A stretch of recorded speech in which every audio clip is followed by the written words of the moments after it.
আজি ৰাতিপুৱা উঠা অলপ দেৰিয়ে হ'ল, 6টামান বাজি গ'ল। চ' 7:30 পৰা কলেজ আছে মোৰ। তো কলেজলৈ ওলাই গৈ নেমু পানী এমগ আৰু খেজুৰ 3টা খাই ল'লোঁ। আজি কলেজ যাবই মন নাছিল, তথাপি যাবতো লাগিবই। নেমু পানীখিনি খাই হোৱাৰ পিছত মায়ে ভাত দিলে খাবলৈ। ভাতকেইটা খাই মেলি গোটেইকেইটা ক্লাছ কৰি কলেজৰ পৰা উভতিলোঁ।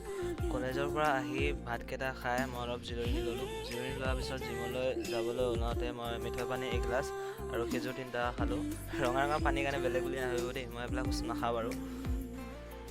আজি জিমত লেগ ডে থকাৰ কাৰণে মই খোজকাঢ়ি জিমলৈ আহিলোঁ। তো লেগ ডে ফাৰ্ষ্ট এক্সাৰচাইজ বুলি এইটো কৰিলোঁ। বাকীকেইটা এক্সাৰচাইজ কৰোঁতে বহুত বিষ, ভৰিকেইখন ভয়ানক বিষ এইটো বিষটো ৰাতিলৈ সহ্য কৰিব আছোঁ। এইটো দুখে ভাগে গোটেইকেইটা এক্সাৰচাইজ কমপ্লিট কৰি মই ঘৰলৈ উভতিলোঁ। ঘৰলৈ আহি কল 2টা আৰু অ'টছ খালোঁ। আজি কলেজত গালি শুনিলোঁ নিলিখাৰ কাৰণে, তো মাৰো খালোঁ এচাত। এতিয়া লিখি আছোঁ। লিখি হোৱাৰ পিছত আজি ৰাতি মিল হিচাপে একে খালোঁ।